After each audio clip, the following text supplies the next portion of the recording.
And welcome to this video where we are required to find the area of the following trapezium. Well, step 1 for Mr. Tan will be to see where is the parallel lines. Here, DC and AB.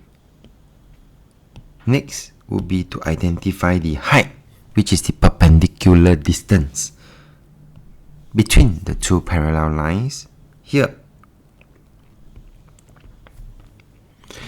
And with this information, I would then be able to find the area. In this case, to find the area of a trapezium is half times the sum of the parallel lines. Later you will see me adding 10 plus 14 and the height 9. Okay. So the parallel sides and the height has been successfully identified.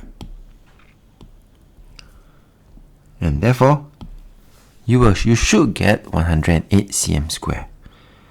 With that, we have come to the end of this video. If you like this video, do give it a thumbs up. Thank you for watching. Have a nice day.